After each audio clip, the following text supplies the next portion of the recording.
আসসালামু আলাইকুম রহমতুল্লাহি ওয়া বারাকাতুহু। দূরে এবং কাছের দেশ ও প্রবাসে যে যেখান থেকে ভিডিওটি দেখছেন, আশা করি সকলেই ভালো আছেন। আমিও আপনাদের দুয়ার বরকতে ভালো আছি, তো আলহামদুলিল্লাহি রাব্বিল আলামিন। সম্মানিত দর্শক শ্রোতা, আজকে গুরুত্বপূর্ণ একটি আমল নিয়ে কিছু কথা আপনাদের মাঝে শেয়ার করার জন্য আসলাম। এই রোগটা প্রত্যেকটা ঘরে ঘরেই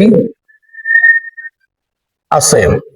এমন একটা রোগে আক্রান্ত আপনারা, সেই রোগের নাম হলো, যে স্বামী তার স্ত্রী আছে, তার ছেলে মেয়ে আছে, অথচ ওই স্বামী আর এক জায়গা প্রেম করে, আর এক জায়গা পরকীয়ার সম্পর্ক গড়ে, এবং আগের স্ত্রী তার খোঁজ খবর নেয় না, তার কথা শোনে না, তাকে টাকা দেয় না, পয়সা দেয় না, তার পিছনে সময় দেয় না। অথচ যে মহিলার সঙ্গে প্রেম ভালোবাসা করে, তাকে বিবাহ করে, তার বাসায় থাকে, তার পিছনে সময় দেয় এবং তার সাথে উঠা বসা চলাফেরা খাওয়া দাওয়া ইত্যাদি ইত্যাদি সব হয়, কিন্তু তার যে আগের স্ত্রী, তার কোনো সম্পর্কই নাই, তার সাথে কোনো সম্পর্ক নাই, কথা নাই, বার্তা নাই, তার সাথে লেনদেন নাই, তার সাথে উঠা বসা নাই।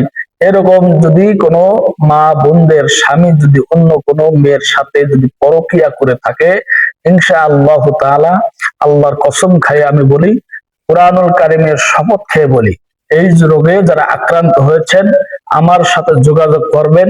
আমার ফেসবুক পেজের নাম হলো কোরআনের আলোয় রোগ মুক্তি। এই চ্যানেলটি আপনারা অবশ্যই লাইক করবেন, ফলো দিয়ে পাশে থাকবেন। কোরআনের শপথ খেয়ে বলছি, ইনশাআল্লাহ তাআলা এ ব্যাপারে আমি অভিজ্ঞ, এ ব্যাপারে ইনশাআল্লাহ আই ক্যান চ্যালেঞ্জ, আমার কাজ হবে। আপনার স্বামী যদি অন্য কোনো মেয়ের সাথে ফোনে কথা বলে এবং পরকীয়া যুক্ত থাকে, তার সাথে যদি গোপনে বিয়েও হয়ে থাকে, অবৈধ মিলামেশাও যদি করে থাকে, অবৈধ তাদের যাতায়াত করেও যদি থাকে, তাহলে ইনশাল্লাহ আপনার স্বামী আপনার ঘরেই আপন হয়ে ফিরে আসবে। আই ক্যান চ্যালেঞ্জ, কোরআনের শপথ খেলাম। এমন কোনো তদবির নাই যে যে তদবির আমি পারি না। ইনশাআল্লাহ তাআলা আমি আপনাদের সাথে আল্লাহর উপরে আস্থা, বিশ্বাস, ভরসা রেখে কোরআনুল কারীমের কসম খেয়ে বলছি, ইনশাআল্লাহ কাজ হবে।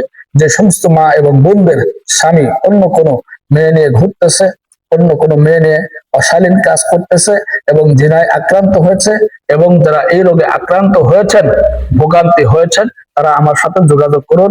আমার জেলাটা ফরিদপুর, থানা মধুখালী, মিরের কাপা সাটিয়া কেন্দ্র ঈদগাহ মসজিদের আমি ইমাম ও খতিব। আপনারা আমার এই সরাসরি আমার এই লোকেশনে আসবেন, সরাসরি এসে তদবির নেবেন।